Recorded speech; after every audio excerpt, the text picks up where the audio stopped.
குருவாழ்க, குருவே துணை, குருவே சரணம். நமச்சிவாய வாழ்க, நாதன் தாழ்வாழ்க, இமைப்பொழுதும் எண்ணெஞ்சில் நீங்காதான் தாழ்வாழ்க. தென்னாடுடைய சிவனையை போற்றி, எந்நாட்டவர்க்கும் இறைவா போற்றி, எல்லா உயிர்களும் இன்புற்று வாழ்க. திருச்சிற்றம்பலம்.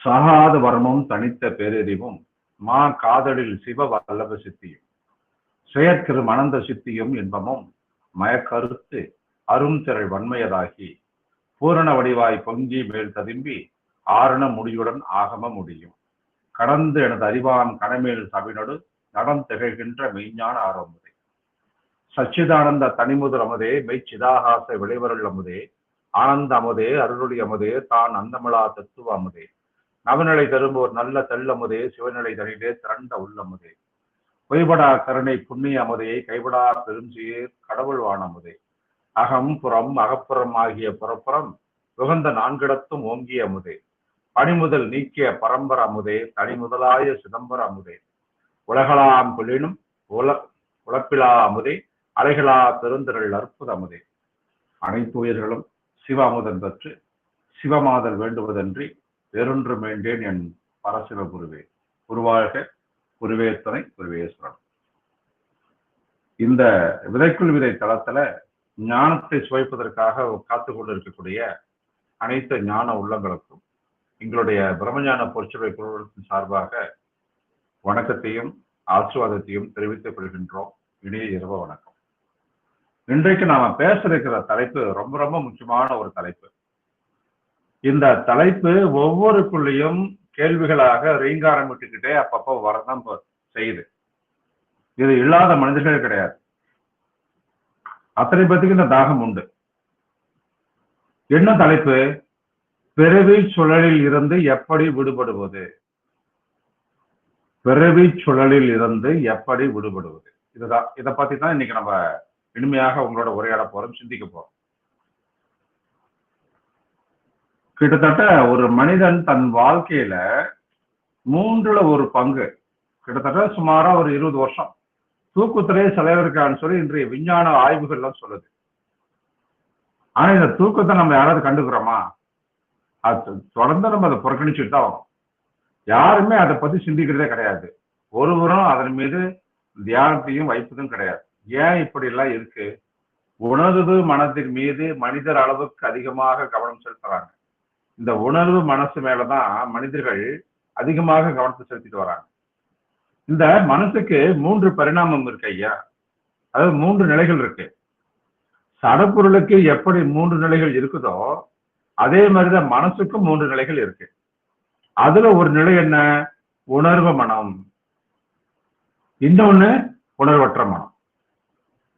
இன்னொன்று இருக்கு, அதுதான் அதி உணர்வு மனம், சூப்பர் கான்சியஸ். உணர்வு மனம் கான்சியஸ், உணர்வற்ற மனசு அன்கான்சியஸ். அதி உணர்வு மனங்கிறது சூப்பர் கான்சியஸ். இது நல்ல 3 மனசுல வச்சுங்க. Conscious, unconscious, super conscious. இந்த சடப்பொருளை போல மனசுக்கும் இப்படி 3 நிலைகள் இருக்கு. ஏன்னா அடிப்படையில மனமும் பருப்பொருளால் ஆனதுதான். அத இப்படியும் சொல்ல முடியும். அதாவது பருப்பொருளும் மனசாலதான் ஆகியிருக்குன்னு. அது அப்படித்தான் இருக்கணும். ஏன்னா இருப்பது ஒண்ணுதானே. நுண்மையான கண்ணுக்கு தெரியாத பொருளுக்கு பேர் தான் மனம். மனசு யாராவது நம்ம பார்த்திருக்கோமா? கிடையாது. உண்மையாக இருக்கு, கண்ணுக்கு தெரியாம இருக்கு. அது ஒரு வடிவத்தோட இருக்கு, கண்ணுக்கு தெரியற இருந்து அதுவும் மனம்தான், அது பொருளாக இருக்கு. இப்ப ஒரு பொருளை பாக்குறீங்க, பொருளுக்கு ஒரு வடிவம் இருக்கு, அது கண்ணுக்கு தெரியுது, அதுவும் மனம்தான். ஆனா சாமானிய மனுஷங்க இந்த உணர்வு மனுஷன்ற நிலையில தான் வாழ்ந்துட்டு இருக்காங்க. உறக்க நிலை எப்படி இருக்கு? உணர்வற்ற மனத்தை சார்ந்ததாக இருக்கு. கனவு நிலையும் ஒன்றவற்ற மனசுக்கு சொந்தமா இருக்கு. கனவு வருது இல்ல தூக்கத்துல, நம்ம எதிர்த்து பண்ண நினைவு இருக்கா? இல்லையே.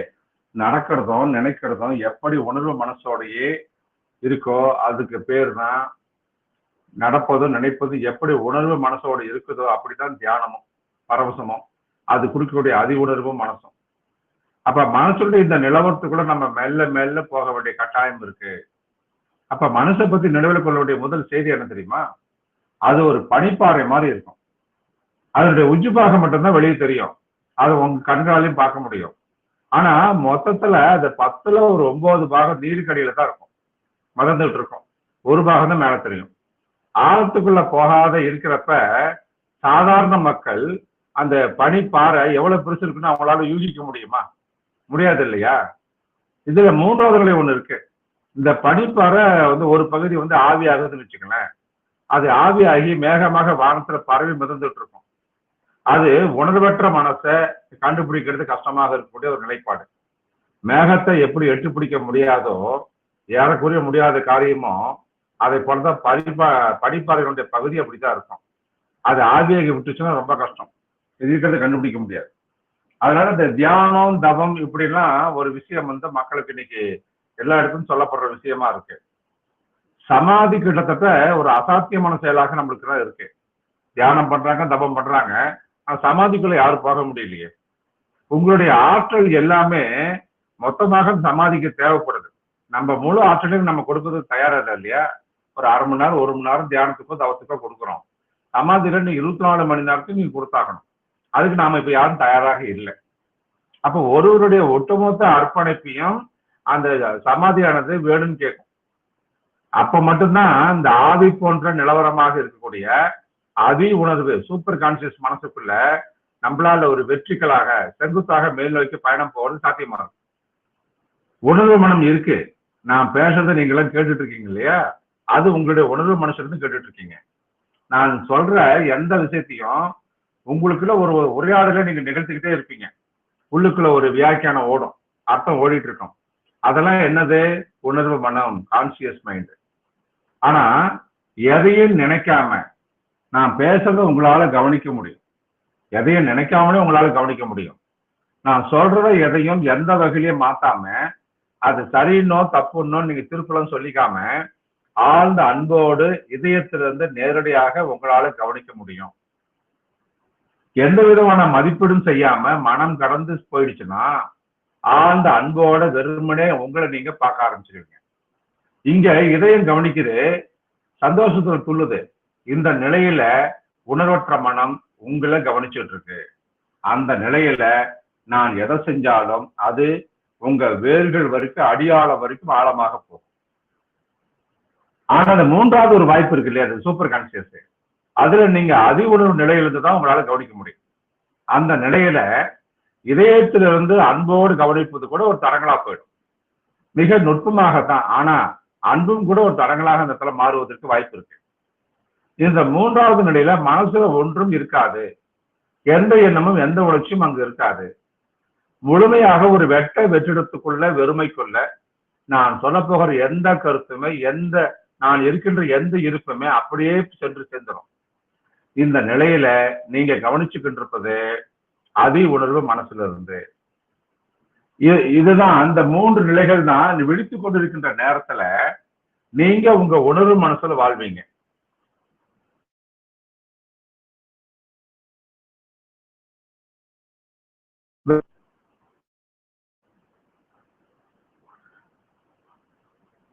இந்த 3 நிலைகள் விழிச்சிட்டு இருக்கிற நேரத்துல உங்க உணர்வு மனசுல வாழ்வீங்க, வேலைகளும் செஞ்சுட்டு இருப்பீங்க.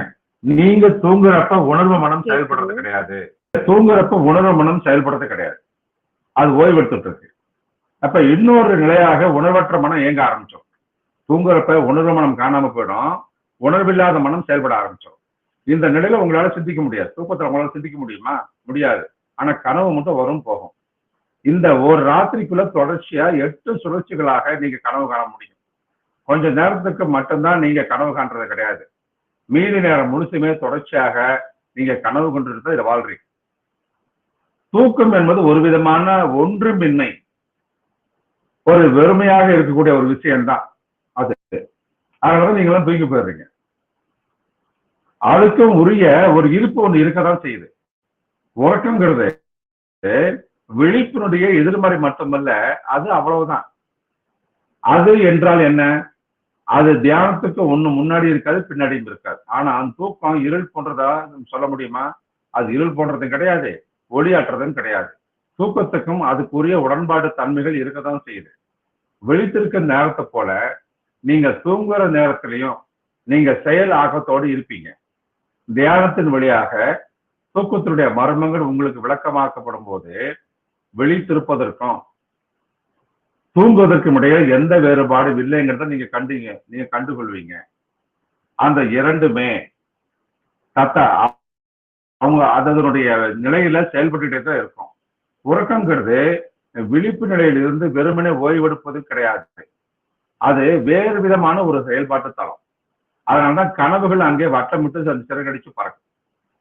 கனவு என்பது மாபெரும் ஆற்றல் கொண்ட ஒரு செயல்பாடு. உங்களுடைய சிந்தனை செயலை விட அதிக ஆற்றல் நிரம்பியது, அதிக அர்த்தம் நிரம்பியது அது. ஏன்னா உங்களுடைய சிந்தனையை விடவும் உங்கள் ஜீவனுடைய அதிக ஆழமான பகுதி சேர்ந்தது அது. பகல் முழுசும் செயல்பட்ட மனம் ராத்திரியில நீங்க தூங்க போற நேரத்துல கழிச்சு போயிருக்கும். மனசனுடைய ஒரு சின்ன பகுதி தான் அது. உணர்வற்ற மனதோடு ஒப்பிடுறப்ப 10ல் 1 பாகம் மட்டும் உடையது அது. உணர்வற்ற மனம் 10ல் 9 பாகம் பெரியதும் பறந்ததும் பலங்குடியதாக இருக்கும். அதி உணர்வு மனதோட அதை ஒப்பிடுவதற்கோ சாத்தியமே கிடையாது. ஏன்னா அதி உணர்வு மனம் அளவு கடந்து நிற்கும், எல்லை இல்லாமல் இருக்கும். சூப்பர் கான்சியஸ் எப்படி இருக்கும்? மனத அளவோட கடந்தது, எல்லை இல்லாம இருக்கும். உணர்வு கடந்த மனம் எல்லாம் வல்லது, எங்கும் நிறைஞ்சது, அனைத்தையும் அறிந்தது. உணர்வு கடந்த நிலைதான் கடவுள் என்று சொல்லப்படுவதும் அதுதான் சொல்றாங்க. அதுதான் கடவுள் என்றும் சொல்றாங்க. இது நன்றாக நம்ம உள்வாங்கணும். புரியுதா? அப்ப அந்த உணர்வு கண்ட நிலை கடவுள்னு சொன்னா அந்த உணர்வற்ற மனசோடு ஒப்பிடுறப்ப நம்மளோட உணர்வு எப்படி இருக்கும்? அந்த உணர்வு மனம் மிக சின்னதாக போயிடும். இப்ப விரைவில் அது கலைச்சும் போயிடும். மீண்டும் அதற்கு ஆற்றல் சேர அதற்கு ஓய்வு நம்ம கொடுக்கணும். அதனாலதான் உணர்வு மனம் அணைஞ்சு போயிடும். உறக்கத்துல வேறொரு மாபெரும் செயல்பட ஆரம்பமாயிடும். அதுதான் கனவு கண்டது. ஆனா அது ஏன் புறக்கணிக்கப்பட்டுட்டே வருது? ஏன்னா உணர்வு நிலையோடு தன்னை இணைத்து அடையாளம் காணதான் நம்ம மனித மனதுக்கு நம்ம இருக்கின்ற நிறுவனங்களோ தியானமா அந்த கூடங்களோ எல்லாமே ஃபுல்லா பயிற்சி கொடுக்குது. உணர்வு மனசோடு நம்மளை எப்படி அடையாளம் கண்டுக்கிறது அப்படிங்கிறதுக்கு தான் ட்ரைனிங் கொடுக்குறாங்க. தூக்கத்துல நீங்க இருக்கிறது இல்லை இல்லையா? நீங்க இருக்கிறதுங்கிறத நீங்க நினைக்கிறீங்களா? அதனால உறக்கம் ஒரு குட்டி சாவை போல நம்மளுக்கு தோற்றம் அளிக்கும். தூங்குறப்ப உங்களுக்கு என்ன நடக்குது என்பதை பத்தி ஒருபோது யோசிச்சிருக்கீங்களா? அதனால தூக்கத்தின் மீது தியானிக்கணும். அப்பதான் உங்க இருத்தலுக்குள்ள உயிருக்குள்ள இருக்கக்கூடிய பல சங்கதிகள் ரகசியங்கள் வெளிப்படும் அப்படின்னு சொல்றாரு யாரு? பதஞ்சலி முனிவர். தூக்கத்தை நீங்க தியானிக்கணும். புத்தபர்மன் என்ன சொல்றாரு? தூக்கம் எங்கிருந்து வருது என்பதை கூட நீங்க விழிப்புணர்வோடு கவனிச்சுக்கிட்டு இருக்கணும். அப்ப விழிப்புணர்வோடு தூக்கத்திலையும் நீங்க நடவடிக்கை எடுக்கின்ற போது அந்த தூக்கத்தில் அந்த சூப்பர் கான்சியஸ் மைண்ட் அப்ப செயல்பட்டு இருக்கும் இல்லையா? அந்த சூப்பர் கான்சியஸ் மைண்ட்ல பிரபஞ்சத்திற்கு கூட அத்தனை ரகசியத்தினுடைய சங்கதிகள் ரகசியங்கள் இருக்கு. அதை உங்களால உள்ள போய் நீங்க தெரிஞ்சு கொள்ள முடியும். இது ரொம்ப முக்கியம். நீங்க விழிப்புணர்வோட தூக்கத்துக்குள்ள இயங்கிறதுக்கு சிறிது காலம் ஆகலாம். ஏன்னா நீங்க கண் விழிச்சிருக்கிற நேரத்துல நீங்க விழிப்புணர்வோடு இருக்கிறது கிடையாது. உண்மையை சொல்றதுன்னா விழித்திருக்கிற நேரத்துல கூட நாம எல்லாமே ஆழ்ந்த உறக்கத்துல இருக்கிற போலதான் நம்ம நடந்துக்கிறோம். இப்ப தூக்கத்தை நடக்கிறது போலயே நம்ம செயல்படுறோம். உண்மையாகவே நீங்க போதிய உணர்வோடு இருக்கிறதே கிடையாது. உங்களுடைய கண்கள் திறந்திருந்தாலும் கூட நீங்கள் விழித்திருப்பதாக நினைச்சுக்கிறீங்க. உண்மையில விழித்திருத்தம் என்ன தெரியுமா? ஒவ்வொரு கணமும் நீங்கள் எதை செய்து கொண்டிருந்தாலும் அதை முழு கவனத்தோடு செய்து கொண்டிருக்கிறீர்கள். உங்களை சுற்றிலும் என்ன நடந்து கொண்டிருந்தாலும் அதை முழு கவனத்துடன் கவனித்துக் கொண்டிருக்கிறீர்கள் அர்த்தம். புரியுதுங்களா? உங்களுக்கு ஒரு குறிப்பு காட்ட, நான் இப்ப பேசிட்டு இருக்கிறேன் இல்லையா, அப்ப கூட நான் முழு உணர்வோட தான் இப்ப நான் செஞ்சுக்கிட்டு இருக்கேன். அதை ஒரு எந்திர மனிதன் போல நான் செய்யலாம். அப்ப நான் பேசுறத, பேசுகின்ற வார்த்தைகளை நீங்க உணராம கூட போறது வாய்ப்பு இருக்கு. உண்மையை சொல்லணும்னா, உங்களுடைய கேட்கின்ற சக்தி எங்க போயிடுச்சு அப்படிங்கிறத நீங்க எப்படியாவது யோசிச்சு பார்த்தது உண்டா? அது உணர்வற்ற மனதனுடைய செயல்பாடு இல்லாம வேற என்னன்னு சொல்ல. அதனாலதான் நீங்க ஊடுருவி செல்வது கடினமாக இருக்குதுன்னு நான் சொல்ல வரேன். நீங்கள் செய்ய வேண்டியது முதல் விஷயம் என்ன தெரியுங்களா? விழித்திருக்கும் நேரத்துல இன்னும் அதிக விழிப்புணர்வோடு இருக்கிறது தான். காரணம், அங்கிருந்துதான் முயற்சியை நம்ம தொடங்க வேண்டிய அவசியம் இருக்கு. தெருவில் நடக்கின்ற போது முழு கவனத்தோடு நம்ம நடக்கணும். யோகா மிக முக்கியமான ஒரு வேலையை செஞ்சு கொண்டிருப்பது போல நீங்க அதை செய்யணும். இது மிகவும் ரொம்ப முக்கியமான ஒரு விஷயம். ஒவ்வொரு அடியையும் முழு விழிப்புணர்வோடு நீங்க எடுத்து வைக்கணும். இதை உங்களால செய்ய முடிஞ்சதுன்னா அதன் பிறகு உறக்கத்துக்குள்ளேயும் உங்களால் விழிப்புணர்வோடு நுழைய முடியும். இப்பதான் விஷயத்துக்கு வரேன். தற்சமயம் உங்ககிட்ட மிகவும் மங்களான விழிப்புணர்வு தான் இருக்குது. குறைந்த சதவீதம் கொண்ட விழிப்புணர்வு தான் இருக்கு. உங்களுடைய உணர்வு மனம் அணிஞ்சு போயிடும். அந்த கணம், அந்த மங்களான விழிப்புணர்வும் ஒரு சிறு நூற்கு மொழியை போல மறைஞ்சு போயிடும். அதுல சிறிதும் ஆற்றல் இருக்காது. மிக மிக மங்களாக ஒரு சிறு மினுக்கமாக, அப்படி மினுக்கிற மாதிரி மட்டும்தான், அது 0 வோல்ட் அந்த ஆற்றல் தான் அங்க நடந்துட்டு இருக்கும். அதில் இன்னும் அதிக ஆற்றலை கொண்டு வந்து நீங்க சேர்க்கணும். எந்த அளவுக்கு அதிகமான ஆற்றல் நம்ம சொல்றோம்னா, உணர்வு மனம்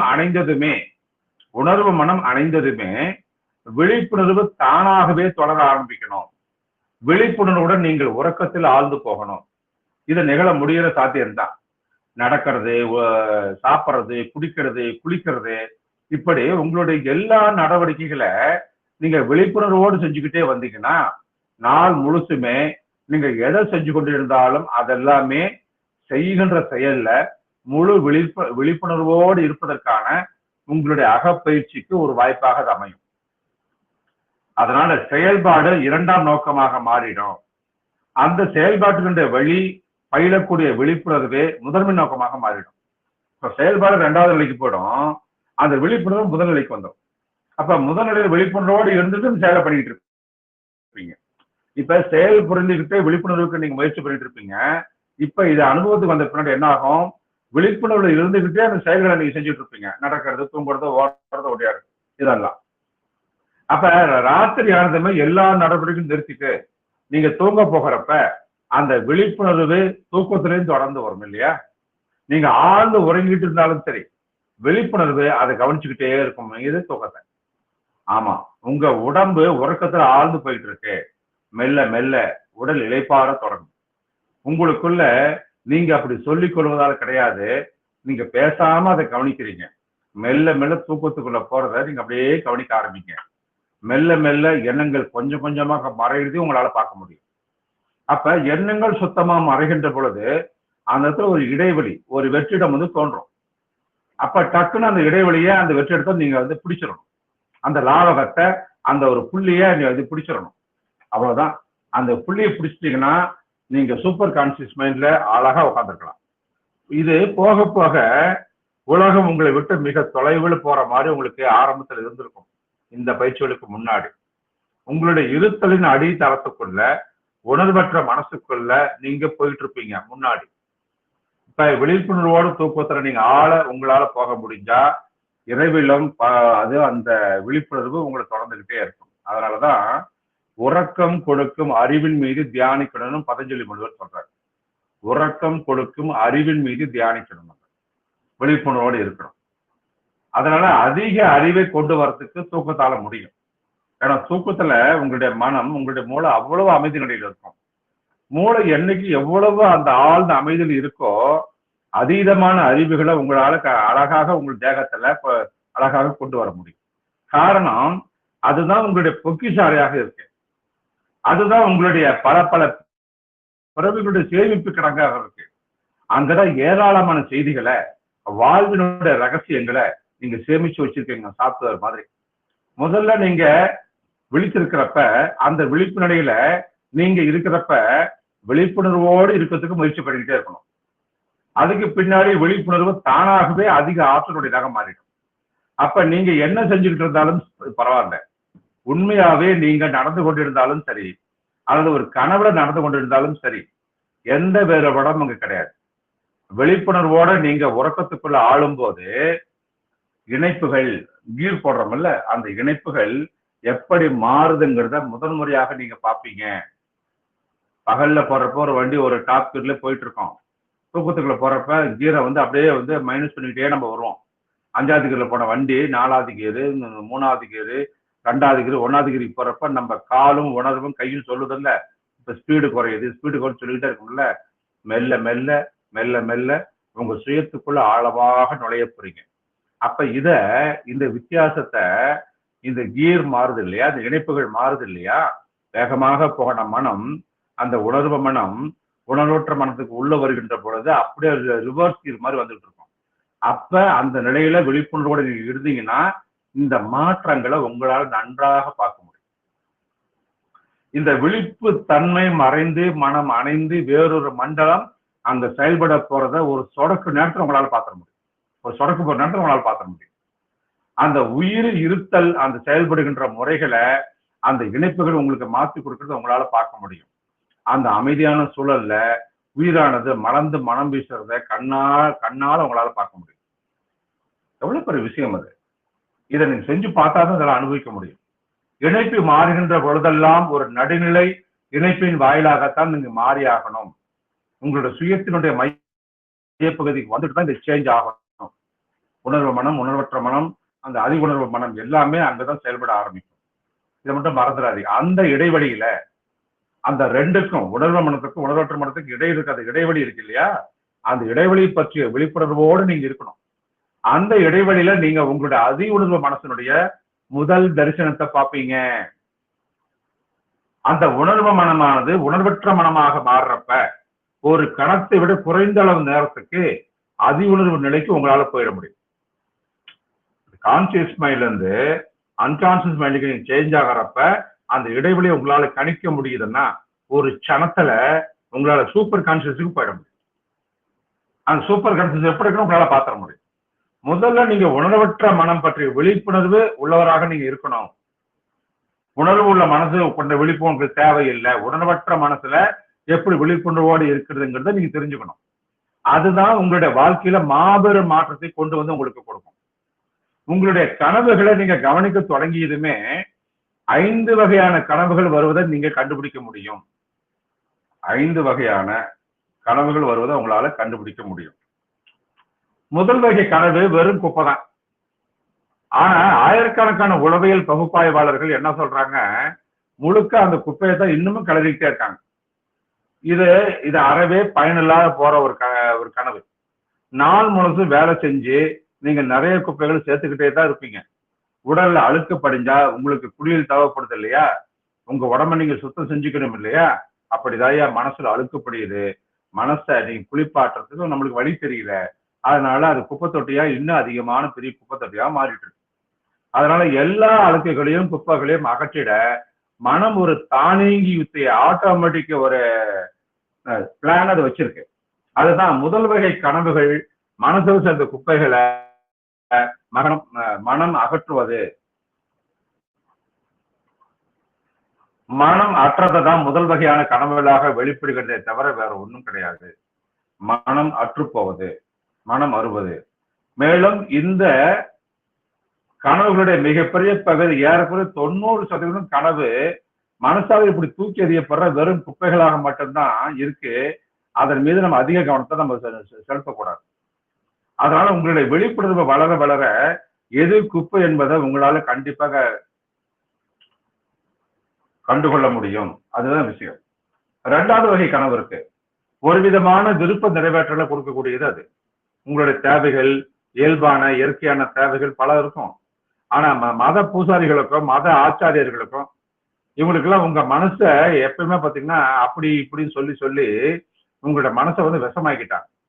உங்களுடைய அடிப்படை தேவைகளை நிறைவேற்றி கொள்ளக்கூட உங்களை அவங்க அனுமதிக்கிறதே கிடையாது. அதை அவங்க முற்றிலுமாக கண்டிக்கிறாங்க.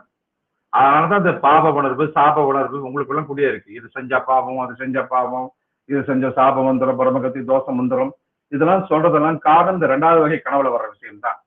அதனால உங்களுடைய பல தேவைகள் நிறைவேறாததால நீங்க தவிக்கிறீங்க. அந்த தாகங்கள், அந்த தாபங்கள் நிறைவேற்றத்தை வேண்டுகின்றன. அது நிறைவேறணும்னு அது துடிச்சுக்கிட்டே இருக்கும். இந்த தவிப்புகளை நிறைவு செய்வதுதான் 2வது வகை கனவு. மத தலைவர்களாலோ விஷத்தை பரப்புர்களாலோ உங்களுக்கு இருப்பதற்கு எவற்றையெல்லாம் நீங்க மறுத்திருக்கீங்களோ அதையெல்லாம் ஏதாவது ஒரு வழியில நீங்க ஃபில்லப் பண்றதுக்கு இந்த கனவு மனதின் மூலமாக முயற்சி பண்ணும். அப்படித்தான் அன்னைக்கு ஒரு நாள் ஒரு இளைஞன்கிட்ட வந்தான். ஒரு சிறந்த அறிவுத்திறன், புரிந்து கொள்கின்ற திறன் உடையவனாக அவன் இருந்தான். அவன் என்கிட்ட கேட்டான், மிகவும் முக்கியமான ஒரு கேள்வியை உங்ககிட்ட கேட்பதற்காக நான் வந்திருக்கேன் ஐயா.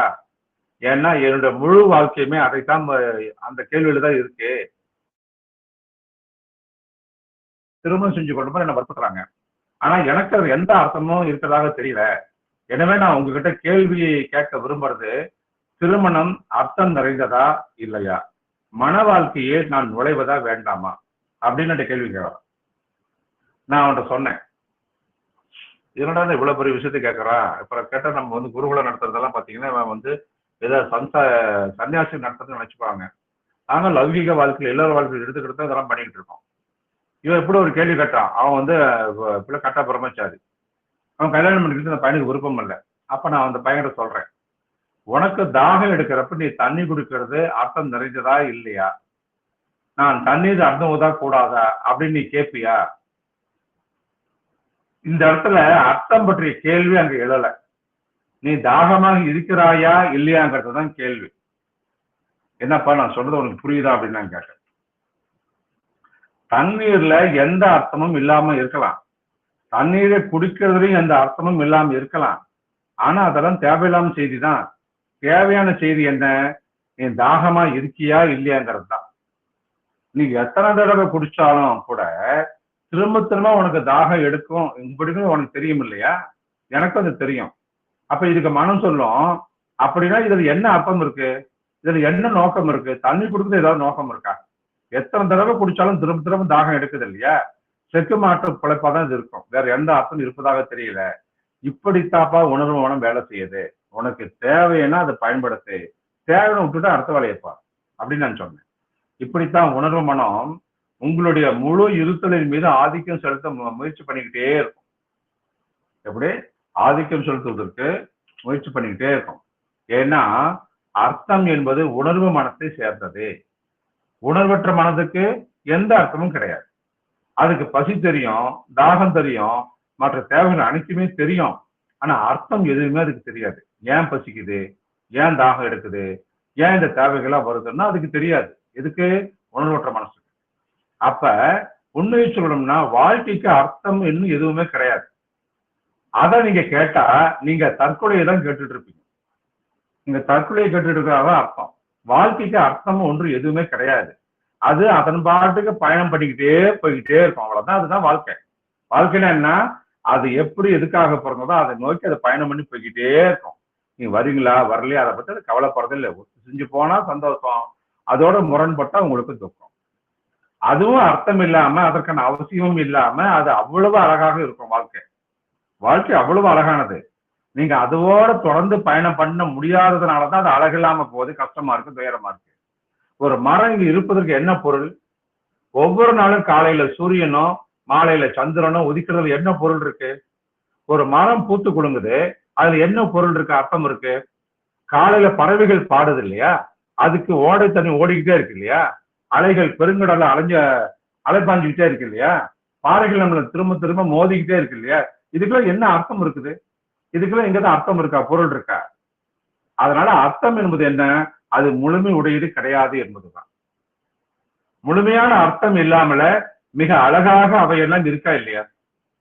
அலைகளை பார்த்தா இவ்வளவு அழகா இருக்கு, கடலை பார்த்தா இவ்வளவு அழகா இருக்கு, மரங்கள்ல பூக்களை பார்த்தா இவ்வளவு அழகா இருக்கு, இளம் காலை பொழுது சூரியன் உதிச்சா எவ்வளவு அழகா இருக்கு, பௌர்ணமி காலத்துல அந்த மாலை நேரத்துல கிழக்கு நேரத்துல அந்த நிலவு உதிக்கிறப்ப எவ்வளவு அழகா இருக்கு, மேகங்களை வாழ்ந்துற பாக்குறப்ப எவ்வளவு அழகா இருக்கு. ஆனா இதுக்கெல்லாம் அர்த்தம் இருக்க? அவைகள்லாம் அர்த்தம் இல்லாமல் இல்லாத காரணத்தினால்தான் அவை அழகாக இருக்கிறது. சொல்லப்போனா அர்த்தம் இல்லாததாங்க அவ்வளவு அழகதுகிட்டு இருக்கு, இருந்துகிட்டே இருக்கு இன்னமும். அர்த்தம் ஒண்ணு ஏதாவது இருந்துச்சுன்னா இந்த உலகம் இப்படிலாம் அழகாக இருக்க முடியாது. ஏன்னா அர்த்தத்துக்கு தான் மதிப்பீடு வந்துருது, அர்த்தத்தோட தந்திரமும் சேர்ந்து வந்துருமே, அந்த அர்த்தத்தோட பகுத்தறிவும் வந்துருமே, அந்த அர்த்தத்தோட பிரிச்சு பார்க்கிற அந்த குணமும் வந்துருமே. இது பொருளுடையது, அது பொருளற்றது, இது மதிப்புடையது, இது மதிப்பற்றது, இது அதிகமாக இருக்கு, இது குறைவாக இருக்கு, இப்படி எல்லாம் நம்ம சொல்லி சொல்லி சொல்லி பாகுபாடு படுத்தி படுத்தி படுத்தி சத்தியத்தை, அந்த அர்த்தத்தை அர்த்தமே இல்லாம பண்ணிடுறோம். ஒன்றுக்குமே ஒவ்வொன்றுமே இந்த உலகத்துல அபரிமிதமான அழகோட தான் இருக்கு. அதுக்கெல்லாம் எந்த அர்த்தமும் இருக்கிறதாக தெரியல. அவை அங்கு இருப்பதால மட்டும்தான், எந்த நோக்கம் இல்லாம இருக்கிறதால மட்டும்தான் அவை அழகுடையதாக இருக்கு. ஏதாவது ஒண்ணு நிகழணும்னு வச்சுக்கங்களேன், உங்களுக்கு ஒரு தேவை இருக்கும், அந்த நிலையில அந்த தேவை பூர்த்தி செய்யப்படணும். ஏன்னா ஒரு தேவை எழுவதே அது நிறைவு செய்யப்படுவதற்கு தான். இயற்கையில அனைத்துமே தெய்வீகம் தான், புனிதம் தான், அது எந்தவித மாற்று கருத்தும் கிடையாது. அதனால நம்ம தேவை என்னவோ அதை தான் நம்ம பார்க்கணும், அர்த்தத்தை பார்க்கக்கூடாது. அர்த்தம் என்பது உணர்வு மனத்தை சார்ந்தது, தேவை என்பது உணர்வற்ற மனத்தை சார்ந்தது. இப்படித்தான் 2வது வகை கனவு இருப்புக்கு வருது. உங்களுடைய தேவைகளை நீங்க நிறைவேற்றாமலாமே போயிடுறீங்க, அப்போது மனம் அந்த கனவுல நிறைவேற்றி வைக்க ஓடி வருது. உணர்வற்ற மனசுக்கு எந்த தத்துவமும் கிடையாது, உணர்வற்ற மனசுக்கு எந்த அர்த்தமோ நோக்கமோ கிடையாது. உணர்வற்ற மனசுக்கு தெரிந்தது ஒன்றே ஒன்றுதாங்க, உங்களுடைய இருத்தல் நிறைவு உள்ளாவதற்கு என்னென்ன தேவை என்பது அதுக்கு தெரியும். உங்களுடைய ஆசைகள்லாம் ஃபுல்லப் ஆகணும்னா அதுக்கெல்லாம் என்னென்ன தேவைங்கிறது உங்க உணர்வற்ற மனசுக்கு தெரியும். அதனாலதான் உணர்வற்ற மனம் தன்னுடைய சொந்த கனவுகளை வலிந்து நம்மளுக்குள்ள உருவாக்குது. ஏன்? நம்மளுடைய தேவையை நிறைவேற்றுவதற்காக. இதுதான் 2வது வகை கனவுன்னு சொல்றது. இத புரிந்து கொள்றது, இதன் மீது தியானிப்பதும் மிக அர்த்தம் நிறைந்ததாக இருக்கும். ஏன்னா அதன் மூலமாக உங்களுக்கு ஒரு குறிப்பிட்ட செய்திய உணர்த்த உணர்வற்ற மனம் முயற்சி பண்ணிக்கிட்டே இருக்கும். அதனால நாம நினைவுல கொண்ட வேண்டிய விஷயம் என்ன தெரியுமா? ஆசைகள் உணர்வு மனசோடு கூடியது, தேவைகள் உணர்வற்ற மனத்தினுடையது. இந்த இரண்டுக்கும் இடையிலான அந்த வேறுபாடு மிக மிக அர்த்தம் நிறைந்தது. அதை புரிஞ்சு கொள்றதுதான் மிக மிக முக்கியத்துவம் வாய்ந்தது. உணர்வற்ற மனம் எதை சொன்னாலும் நீங்க ஏத்துக்கணும். உணர்வற்ற மனமே சரியானது அப்படிங்கிறத நீ எப்போதும் நினைவுல வச்சுக்கணும். ஏன்னா யுகங்களுடைய ஞானத்தை தன்னில் கொண்டுள்ளது அது. இந்த உலகத்தினுடைய பரிபூர்ண ஞானம் எங்க இருக்குது? உணர்வுள்ள மனசுல கிடையாது, உணர்வற்ற மனசுலதான் பிள்ளப்பாய் இருக்கு. கோடிக்கணக்கான பிரிவுகளை நீங்க எடுத்திருக்கலாம், உணர்வு மனமோ இந்த பிறவிகளை சார்ந்து இருக்கும். பள்ளிகளாலும் பல்கலைக்கழகங்களாலும் தற்செயலாக நீங்க பிறக்க நேரிட்ட ஒரு குடும்பத்தாலும் இந்த சமுதாயத்தாலுமே அது பயிற்றுவிக்கப்பட்டிருக்கிறது. எது? உணர்வுள்ள மனம். ஆனா உணர்வற்ற மனமோ உங்களோட அனைத்து பிறப்புகளுடைய அனைத்து அனுபவங்களையும் தன்னகத்தை கொண்டு இருக்கு. முக்கியமான ஒரு விஷயத்தை உள்வாங்குங்க. உணர்வற்ற மனம் என்ன? எத்தனை பிறவி எடுத்திருந்தாலும், இப்ப ஒரு சுமாராக ஒரு 1000 பிறவி எடுத்திருக்கீங்கன்னு வச்சுக்கோங்களேன், அந்த 1000 பிறவிகளிலும் குறைந்தது ஒரு 50 வருஷமா 60 வருஷமா நீங்க வாழ்ந்திருக்கலாம். அத்தனை ஆண்டுகளோடு நீங்க என்னென்ன பண்ணீங்களோ, ஒரு நிறைய அனுபவங்களை நீங்க கிடைச்சிருக்கோம் இல்லையா? அத்தனை அனுபவங்களும் அந்த பண்புகளும் குணங்களும் உங்கள் உணர்வற்ற மனசுல சாப்ட்வேர் மாதிரி கோடிங்ல எழுதப்பட்டிருக்கும். அது அழிக்க முடியாது. நீங்க ஒரு பாறையாக இருந்த போது நீங்கள் பெற்ற அனுபவம் அதுக்குள்ள இருக்கும். நீங்க ஒரு மரமாக பிறந்திருந்தீங்கன்னா அதில் அடைஞ்ச அனுபவம் அதுக்குள்ள இருக்கும். ஒரு விலங்காக நீங்க இருந்தீங்கன்னா அப்ப உங்களுக்கு கிடைச்ச அனுபவம்லாம் அதுக்குள்ள இருக்கும். எதுக்குள்ள? உணர்வற்ற மனசுக்குள்ள. கடந்த காலம் முழுசுமே அனைத்து அனுபவங்களையும் அது தனக்குள்ளே மறைச்சு வச்சிருக்கும். உணர்வற்ற மனம் அளவு கடந்த ஞானத்தை எப்பவுமே வச்சிருக்கும். அதனோட குணமே அளவற்ற ஞானம் தான். உணர்வு மனம் அளவு கடந்த ஞான சூன்யமாக இருக்கும். அளவு கடந்த ஞான சூன்யமாக இருக்கிறது உணர்வு மனம், அளவு கடந்த ஞானமாக இருப்பது உணர்வற்ற மனம். ரெண்டுக்கு அவ்வளவு வித்தியாசம் பாருங்களேன். அப்படியே மலைக்கும் மடுவுக்குள்ள வித்தியாசம் தான். ஏன்னா உணர்வு மனம் இந்த பிறவியினுடையது மட்டும் கிடையாது, இது மிகச் சிறியது, அனுபவம் இல்லாதது. உணர்வு மனம் அனுபவம் இல்லாதது, மிகவும் சின்ன பிள்ளைத்தனமானது. ஆனா உணர்வற்ற மனம் இருக்கு இல்லையா, காலாகால ஞானம் அதுக்குள்ள புதிஞ்சிருக்கும். அதனாலதான் நீங்க எப்பவுமே இந்த உணர்வற்ற மனதிற்கே செவி மடக்கம் வேணும்னு நான் கேட்டுக்கிறேன். வேற வழி கிடையாது, இல்லைன்னா ஞானம் பெற முடியாது. சரி, அடுத்தபடியாக 3வது வகை கனவுக்கு நம்ம வரலாம். இந்த 3வது வகை கனவு எதோட தொடர்பு கொண்டது தெரியுமா? அது உணர்விலிருந்து வரக்கூடிய ஒரு செய்தி தொடர்போடு தொடர்பு கொண்டது. சூப்பர் கான்சியஸ் வந்து என்னென்ன அந்த தகவல்கள் வருகிறதோ அதோட தொடர்பு கொண்டது கம்யூனிகேஷன். சூப்பர் கான்சியஸ் கம்யூனிகேஷன் ஃபுல்லா கனெக்ட் பண்றது இந்த 3வது வகை கனவு தான். இந்த 2வது வகை கனவு உணர்வற்ற மனசுல இருந்து கிடைக்கக்கூடிய ஒரு தொடர்பு. இந்த 3வது வகை கனவு என்னது? மிகவும் ரொம்ப ரொம்ப ரேர், வெரி வெரி ரேர், மிகவும் அரிதான ஒரு விஷயம். ஏன்னா உணர்வு கலந்த மனசோடு அனைத்து தொடர்புடையும் நம்ம இழந்து விட்டுருக்கோம். இப்ப இருந்தாலும் கூட அது வரதான் செய்யுது. ஏன்னா அந்த உணர்வு கடந்த மனம் உங்களுடையது. அது ஒரு மேகமாக ஆகி வானத்துக்கு நகர்ந்திருக்கலாம், ஆவியாகவும் போயிருக்கலாம், அது அதிக தொலைவுக்கு போயிருக்கலாம். ஆனா அது எப்போதுமே அது உங்களுக்குள்ளேயே வேரோடு இருக்கும், உங்களுக்குள்ள வேர் கொண்டு பாஞ்சிருக்கும். அந்த அதி உணர்விலிருந்து தொடர்பு கிடைப்பது தான் ரொம்ப ரொம்ப கஷ்டம். ஏன்னா நீங்க தான் அங்க இல்லையே. நீங்க மிக மிக கவனம் உள்ளவராக ஆன பின்னாடி மட்டும்தான் அதை உங்களால உணர முடியும், உணர தொடங்க முடியும். இல்லாவிட்டா மனம் எடுத்தறிகிற அந்த குப்பை கனவுகள்ல நிறைவேறாத அமுக்கி வைக்கப்பட்ட விருப்பங்களை நிறைவேற்றுவதைப் போல மனம் கண்டுகொண்டே போகின்ற விருப்பங்களை நிறைவேற்ற கனவுகளிலும் அது கலந்து தொலைந்து போயிடும். அதை நீங்க இழந்து போயிடுவீங்க. ஆனா நீங்க விழிப்புணர்வு உள்ளவர்களாக ஆகிறப்ப அது சுற்றிலும் கிடைக்கக்கூடிய மற்ற கற்களிலிருந்து முற்றிலும் மாறுபட்டு ஒளி வீசக்கூடிய வைரம் போல எடுப்பாக இருக்கும். அப்ப வைரம் எதுக்கு உதாரணம் எடுத்துக்கணும்? அது உணர்வு கொண்ட மனம். சூப்பர் கான்சியஸ் மைண்ட்னா உங்களுக்கு டைமண்ட் வந்து மனசுல வரும். அப்ப குறிப்பிட்ட கனவு அதி உணர்வு மனசுல வருவதாக நீங்க உணர முடிகிறப்ப, அது கண்டுக்கிறப்ப அதை நன்றாக உற்று கவனிச்சுட்டே வரணும். அதன் மீது நீங்க தியானமோ தவத்தையோ பண்ணணும். ஏன்னா அது உங்களுடைய வழிகாட்டியாக மாறும், உங்க கைடாக அது மாறும். உங்களுடைய குரு கிட்ட உங்களை அழைச்சிக்கிட்டு போகும். உங்களுக்கு யார் குரு வேணும்னு நீங்க நினைக்கிறீங்களோ அது அந்த சூப்பர் கான்சியஸ் வந்து கரெக்டா குரு கிட்ட எடுத்துட்டு போய் விட்டுரும். உங்களுக்கு பொருத்தமான வாழ்க்கை துணை வேணுமா, உங்களை கரெக்டா வழிநடத்திட்டு போய் சேர்க்கும். சரியான ஒழுங்குமுறைக்கு உங்களை அதை அழைச்சிக்கிட்டு போகும். அந்த கனவு உங்களுடைய ஆழத்துல ஒரு வழி துணையாக இருக்கும். உணர்வு மனசை கொண்டு ஒரு ஆசான, ஒரு ஆச்சாரியரை, ஒரு குருவை, ஒரு ஞானியை கண்டுபிடிக்க உங்களால முடியும் தான். ஆனா அந்த ஆசான் அன்புக்கு உரியவருக்கு மேல இருக்க மாட்டாருங்கிறது தான் ஆச்சரியமான விஷயம். உங்களுடைய அன்புக்குரியதாக இருக்க மாட்டார். அதி உணர்வு மட்டும்தான் சரியான குரு கிட்ட உங்களை கொண்டு போய் சேர்க்கும். அப்பதான் அவர் ஒரு ஆசிரியராக இருக்க மாட்டார். அவர் கருத்துக்களுடைய மேல நீங்க பற்றும் வச்சுக்கிட்டு இருக்க மாட்டீங்க. அவர் மேல நீங்க மையல் கொண்டிருக்க மாட்டீங்க. மையல்னா அன்பு. அதுக்கு மாறா உங்களுடைய உணர்வு கடந்த மனம் இருக்கு இல்லையா, உங்களை வழிநடச்சிக்கிட்டே இருக்கும், வழிகாட்டிக்கிட்டே இருக்கும். இந்த மனிதர் உங்களுக்கு பொருத்தமாக இருப்பார். நீங்கள் ஞானத்துல வளர்ச்சி பெற இந்த மனிதர் சரியான சூழலாக இருக்க முடியும். இந்த மனிதர் தான் உங்களுக்கான வளமான பூமியாக இருக்க முடியும். அப்படின்லாம் உங்களுடைய அதி உணர்வு மனம் சொல்லிக்கிட்டே இருக்கும். இதுதாங்க உங்களுடைய உணர்வு கடந்த மனம் வழிகாட்டுகின்ற பாதை. அடுத்தபடியே 4வது வகை கனவு. இது முற்பிரிவிலிருந்து வந்துகிட்டே இருக்கு. அது அவ்வளவு அபூர்வம்னு நம்மளால சொல்ல முடியல. பல சமயங்கள் இது வருது. ஆனா உங்களுக்குள்ள எல்லாமே கலந்து ஒரு குழப்பமயமா ஆயிடும். எதாவது இது என்ன, இது உணர்வு மனமா, இது உணர்வற்ற மனமா, அதி உணர்வு மனமா, இப்படிதான் வந்து 4வது ஒண்ணு உள்ள வருது, 4வது கனவு வருதுல்ல, இதெல்லாம் பிரிச்சு பார்க்க உங்களால முடியாம போயிடும். இதை பிரித்தறிவதற்கு நீங்க அங்க இருக்கிறதே இல்லை. அதுதான் பிரச்சனை. நம்மளுடைய இந்திய திருநாட்டுல நாம இந்த 4வது வகை கனவுகளின் மீது நீண்ட ஆராய்ச்சி நம்மளாம் செஞ்சிருக்கோம். இந்த விஞ்ஞானிகளும் செஞ்சிருக்காங்க.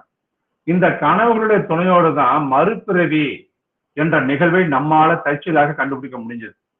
நம்முடைய சித்தர்கள், பிரம்மஞானிகள் ஆய்வு பண்ண விஷயம் இதுதான். இந்த 4வது வகை கனவின் மீது தான். இதை வச்சுக்கிட்டு மறுபிறவி இருக்கா இல்லையாங்கிறத அவங்க தற்செயலாக கண்டுபிடிக்கிறாங்க அந்த ஆய்வுல. இந்த கனவுல இருந்து உங்களுடைய முற்பிறவிகள் பத்தி சிறுக சிறுக கொஞ்சம் கொஞ்சம் அவங்க வந்து அறிஞ்சுக்கிட்டே வராங்க. இதுக்கு இப்ப என்ன காரணம்? பின்னோக்கி போறதுன்னு அர்த்தம். பின்னோக்கி போய் நம்ம பார்க்கறது. விழிப்புணர்வுல இதுவும் சாத்தியம். காலத்தால பின்னோக்கி நீங்க நம்ம போக கத்துக்கணும். ஒன்றுமில்ல, உங்களுக்குள்ள பல மாற்றம் இதனால ஏற்படும். இப்ப நேற்று என்ன நடந்தது, இல்லைன்னா இன்னைக்கு தூங்க போறீங்க, தூங்க போறத ரிவர்சல் நினைச்சு பாருங்களேன். தூங்க போறதுக்கு முன்னாடி என்ன பண்ணீங்க, அதுக்கு முன்னாடி என்ன பண்ணீங்க, அதுக்கு முன்னாடி என்ன பண்ணீங்கன்னு சொல்லி காலையில் தூங்கி எழுந்தீங்க இல்லையா, அந்த தூங்கி எழுந்தது முதல் தூங்குற வரைக்கும் இருந்த விஷயத்த முன்னோக்கி நினைச்சு பார்த்துட்டு அடுத்தபடியாக பின்னோக்கி நினைச்சு பார்க்கணும். தூங்குவதற்கு முன்னாடி இருந்து தூங்கிடுவதற்கு பின்னாடி வரைக்கும் என்னென்ன நடந்ததுங்களோ ரிவர்ஸ் கரெக்டா எந்த ஆர்டரும் மாறாம சிந்திச்சீங்கன்னா நீங்க இந்த 4வது கனவுக்கு ஆட்பட்டதான் மாறிடுவீங்க. இப்படியே நீங்க போக ஆரம்பிச்சீங்கன்னா நேத்துக்கு என்ன நடந்துச்சுன்னு நீங்க போய் உள்ள போய் பார்த்துடலாம்.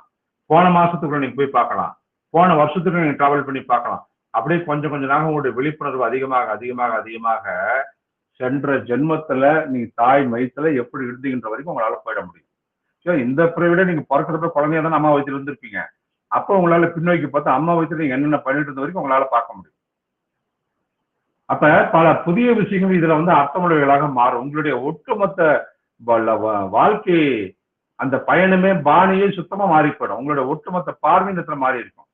ஒரு பிறவியில நீங்கள் அளவுக்கு அதிகமான செல்வத்தை பூச்சி வச்சிருப்பீங்க. வெளிநாட்டுல மிகப்பெரிய செல்வந்தராகவும் இருந்திருக்கலாம், உள்ளுக்குள்ள மிகப்பெரிய பிச்சைக்காரராகவும் நீங்க இருந்து நீங்க செத்துருக்கலாம். இப்போது மறுபடியும் இந்த பிறவில நீங்க அதையே தான் செஞ்சுட்டு இருப்பீங்க. இதை மாற்றவே முடியாது. போன பிறவில எண்ணத்தை விட்டுட்டு வந்தீங்களோ அதை தான் இங்க கண்டினியூ பண்ணுவீங்க. பிச்சைக்காரனா செத்து இருந்தா இப்ப பிச்சைக்காரனா வாழ்க்கை ஆரம்பிச்சிருக்கோம். செல்வந்தரா வாழ்ந்து இருந்தீங்கன்னா செல்வந்தராக வாழ்க்கை ஆரம்பிக்கும்.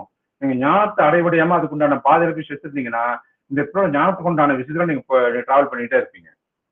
இப்ப மறுபடியும் இந்த பிறவிலே நீங்க அதை தான் பண்ணுவீங்கன்றத மாற்ற முடியாத ஒரு விஷயமாக இந்த பிரபஞ்சம் விதியாக வச்சிருக்கு. ஏன்னா இதுதான் உங்களுடைய சுயம். ஒரு நாள் திடீர்னு உங்க பார்வை முழுமையாக மாற ஆரம்பிக்குதுன்னு வச்சுக்கோங்களேன். அப்ப நீங்க என்னெல்லாம் செய்வீங்க, அதெல்லாம் எப்படி ஒண்ணுமில்லாம போயிடுச்சுங்கிறத உங்களால நினைவுக்கு கொண்டு வர முடிஞ்சா, பல பிறவிகளையும் உங்களால நினைவுக்கு கொண்டு வர முடிஞ்சா, நினைச்சு பார்க்க முடிஞ்சா, ஒரு பிறவியில செய்ததையே நீங்க பல பிறவிகளிலும் நீங்க திரும்ப திரும்ப அதையே செஞ்சுட்டு உங்களால பார்க்க முடியும், உணர முடியும். ஒரு தடைப்பட்ட இசை தட்டு, அப்பெல்லாம் அந்த கிராம போன் இருக்கு இல்லையா, அப்பெல்லாம் ஒரு பெரிய தட்டு இருக்கும், இசை தட்டு இருக்கும் இல்ல, அதுல ஒரு இது ஒரு முள்ளு மேலத்துக்கு வைப்பாங்க. வச்சதுமே அதை பாட்டு பாட ஆரம்பிக்கும். அந்த முள்ளு உடஞ்சிருச்சுன்னா அப்புறம் ஓட்டரை கடைன்னு சொல்றோம்ல, அது ஒரு இடத்துல திரும்ப திரும்ப ஈன்னு அதையே திரும்ப திரும்ப பாடிட்டு இருக்கோம். அப்ப திரும்பவும் அதையே தொடங்கி திருப்பி அதிலேயே போய் முடிஞ்சிருவீங்க. இப்படித்தான் நம்ம வாழ்க்கை இருக்கு, பிறவிகளை தெரிஞ்சுக்காம இருக்கிறதுனால. உங்களுடைய ஒரு சில பிறவிகளை உங்களால நினைவுகிற முடிஞ்சதுன்னா இதுவரை புத்தம் புதிதான ஒரே ஒரு செயலை கூட நீங்க செய்திருக்கலங்கிறது கண்டு உங்களால அதிர்ச்சி வந்துடும். போன ஜென்மத்தை இப்ப நான் எப்படி இருக்கணும், அந்த பிறவில என்ன நான் பண்ணிட்டு இருக்கணும், அதுதான் போன ஜென்மத்துல பண்ணிட்டு இருந்தேன். அதுக்கு முந்தின பிறவில அதை தான் பண்ணிட்டு இருந்தேன். அதுக்கு முந்தைய பிறவில இதே தான் நான் பண்ணிட்டு இருந்தேன். நீங்க பாப்பீங்க. அது பார்த்ததையுமே கண்டுகிட்டதையுமே உங்களுக்கு அவ்வளவு பெரிய அதிர்ச்சி வந்துடும் உங்களுக்கு. அப்ப திரும்ப திரும்ப நீங்க சொத்து செத்துருப்பீங்க. அரசியோட ஆதிக்க சக்தியாக திரும்ப திரும்ப முயற்சி பண்ணியிருப்பீங்க. மிகப்பெரிய அறிவாளி ஆவதற்காக திரும்ப திரும்ப பாடுபட்டிருப்பீங்க. திரும்ப திரும்ப காதலுக்குள்ளே அகப்பட்டுட்டே வாழ்ந்திருப்பீங்க. திரும்ப திரும்ப அது உங்களுக்கு ஒரே மாதிரியான துன்பத்தையே கொடுத்துக்கிட்டே வரும். இந்த மாறாத சூழ்நிலையை கண்ட பிறகு நீங்கள் எப்படி மாறாமல் அப்படியே நீடிக்க முடியும்? அப்ப இந்த வாழ்க்கை முறை உடனடியாக அடிப்படையான மாறுதலை அடைய முயற்சிக்கும். இனியும் அதே தேய்ந்து போன பாதையில உங்களால தொடர்ந்து பயணம் பண்ண முடியாது. அதனால நம்மளுடைய இந்திய மக்கள் காலங்காலமாக ஒரே கேள்விதான் திரும்ப திரும்ப கேட்டுட்டு வராங்க. பிறப்பு இறப்பு ஆகிய இந்த சக்கரத்திலிருந்து, பிறப்பு இறப்பு ஆகிய இந்த சக்கரத்தில் இருந்து, இந்த சூழலில் இருந்து என்னை விடுவித்துக் கொள்வது எப்படிங்கிறதான் கேள்வி. இது ஒரு விஷ சூழலாகவே தான் இருக்கு. ஒரே கதையை திரும்ப திரும்ப நடைபெற்று வருவதாக தோன்றது. இதை நீங்க தெரிந்து கொள்ளாத வரைக்குமே ஒவ்வொரு முறையுமே நீங்க புதிய புதிய காரியங்களையே செய்து வருவதாக நினைக்கிறீங்க. அதனால மிகுந்த மனக்கிளர்ச்சியும் நீங்க அடைவீங்க. ஆனா ஒரே மாதிரியான இந்த வித செயல்பாடுகளால நீங்க திரும்ப திரும்ப செய்து கொண்டே வந்துட்டு போட்டு உங்களால பார்க்க முடியுது. வாழ்க்கையில எதுவுமே புதியது கிடையாதுங்க. அது ஒரு வட்டமான பாதை தான். எப்போதுமே போன தரத்திலேயே நம்ம போய்கிட்டு இருக்கோம். கடந்த காலத்தை தொடர்ச்சியா நீங்க மறந்து போய்கிட்டே போறத போல உங்களுக்கு மிகுந்த மனக்கிளர்ச்சி தோன்றிக்கிட்டே இருக்கும். ஒரு தடவை நீங்க நினைவு கொடுத்துட்டீங்கன்னா மொத்த மனக்கிளர்ச்சியும் வலிந்து விடுகிறது. அதாவது தெரிய ஆரம்பிச்சிடும். அந்த நினைவு கூறுதல்ல ஒரு சந்நியாசமே சம்பவிக்கும். சம்சார சுழற்சியினுடைய தேய்ந்து போன தளத்திலிருந்து வெளியேறுவதற்கான ஒரு முயற்சி தாங்க சந்நியாசம். சுழலில் இருந்து குதித்து வெளியேறுவதற்கான ஒரு முயற்சி அது. அதுல உங்ககிட்ட நீங்களே பின்வருமாறு சொல்லிக்கிறீங்க. போதும்டா சாமி, இந்த தெரிகட்டு போன ஒரு அறிவு கட்ட தனத்துல இனியும் நான் ஈடுபட்டு உழலப் போவதில்லை, அதிலிருந்து நான் வெளியேற போறேங்கிறது நீங்க சொல்ல ஆரம்பிப்பீங்க. அப்ப இந்த சுழலில் இருந்து முற்றிலுமாக விடுவித்துக் கொள்வதற்கு பேர் தான் சந்நியாசம். சமுதாயத்தில் இருந்து நம்ம விலகி விடுவதற்கு பேர் சந்நியாசம் அல்ல. பிறப்பு இருப்பென்ற உங்களுடைய சொந்த சுழற்சியிலிருந்து விடுவதற்கு பேர் தான் சந்நியாசம். இதுதான் 4வது வகை கனவுங்கிறார். குடும்பத்தை விட்டு பிரிஞ்சு போற சன்னியாசம் அல்ல, இந்த பிறப்பு ஏற்பு என்ற சுழலில் இருந்து விடுவதற்கு பேர் தான் சன்னியாசம். இது 4வது வகை கனவு. இது முடியுது. அடுத்தது இறுதிப்படியாக 5வது வகை கனவு. இதுதான் கடைசி வகை. 4வது வகை கனவு உங்களை கடந்த காலத்துக்குள்ள பின்னோக்கி கூட்டிட்டு போச்சு. ஆனா இந்த 5வது வகை கனவு என்ன தெரியுமா? உங்களுடைய எதிர்காலத்துக்குள்ள முன்னோக்கி கூட்டிட்டு போகும். இது ரொம்ப ரொம்ப ரேர், ரொம்ப ரொம்ப ரேர். நீங்க மிக மிக இணக்கமானவராக, சிறந்தவராக, நெகிழ்ச்சியானவராகவும் இருக்கிறப்ப கடந்த காலம் உங்களுக்குள்ள நிழலிடும், உங்களுக்குள்ள வரும். வருங்காலமும் உங்களுக்குள்ள தெரிய ஆரம்பிக்கும், பிரதிபலிக்கும். உங்களுடைய கனவுகளை பற்றி விழிப்புணர்வு உள்ளவராக உங்களால் ஆக முடியும்னா ஒரு நாள் நீங்க இந்த சாத்தியத்தை பற்றி விழிப்பு உணர்வு உடையவராகவும் உங்களால் ஆக முடியும். அதாவது வருங்காலம் உங்களுக்குள் ஊடுருவது, திடீரென ஒரு கதவு திறக்கும், அவ்வளவுதான். வருங்காலம் உங்களோடு தொடர்பு ஏற்படுத்திக்கும். இதுதான் மேற் சொல்லப்பட்ட 5 வகை கனவு. சரி, நம்ம அடுத்த கட்டத்துக்கு நம்ம போலாம். நீங்க கனவு காண்றப்ப அந்த கனவுகளும் மெய்யானவை என்ற அந்த நேரத்தை நினைக்கிறீங்க இல்லையா?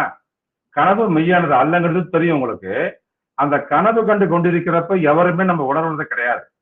கனவு காண்றப்ப அது சரியானதாகத்தான் தோணும், முற்றிலும் உண்மையானதை தோன்றும். ஆனா விழிச்ச பின்னாடி அது வெறும் கனவு தாங்கிறத நீங்க சொல்ல முடியும்.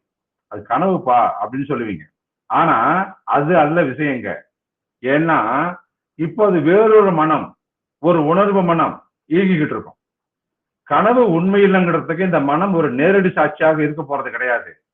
ஒரு வதந்தியாக மட்டும் அதை இந்த மனம் கேள்விப்பட்டிருக்கும். காலை விடிந்தவுடன் இந்த உணர்வு மனம் விழித்துக்கிட்டு நடந்ததெல்லாம் ஒரு கனவுன்னு சொல்லும். அதுக்கு இந்த மனம் ஒரு சாட்சியாக இருக்காது. இது எப்படி இந்த மனம் எதையுமே சொல்ல முடியுது? அது ஒட்டு கேட்டுட்டு இருக்கு, அவ்வளவுதான். அது ஒட்டு கேக்குது. இது எப்படிப்பட்டது? நீங்க தூங்கிட்டு இருக்கீங்க, 2 பேர் பேசிக்கிட்டு இருக்காங்க, அவங்க ரொம்ப சத்தம் போட்டு பேசிட்டு இருக்காங்க. உங்க தூக்கத்தை மீறி உங்க காதுகள் அங்கொண்டு இங்குண்டுமா ஒரு சில வார்த்தைகள் விடுது இல்லையா? அதிலிருந்து ஒரு ஒப்பேற்றுலக்கான ஒரு கருத்து பதிவு உங்க மனசுல ஏற்பட்டுரும், அவ்வளவுதான். அதனால நீங்க உணர்வு மனசிலிருந்து விடுபட்டு உணர்வற்ற மனசுக்குள்ள எட்டி குதிச்சிடணும். அப்ப உணர்வு மனசுல இருந்து விடுபட்டுறணும், உணர்வற்ற மனசுக்குள்ள எட்டி குதிச்சிடணும். அதற்கான ஒரே வாசல் என்ன தெரியுமா? அந்த தியானம், தவம் பண்றது மட்டும்தான். இப்ப நீங்க உணர்வுள்ள மனசுல இருந்து உணர்வற்ற மனசினுடைய ஆழத்துக்குள்ள மூழ்கி போகணும், மூழ்கி போக ஆரம்பிக்கணும். அதுதான் உங்களுடைய இருத்தலினுடைய அடித்தளங்களுக்குள்ள உங்களுக்கு கொண்டு போய் சேர்க்கும்.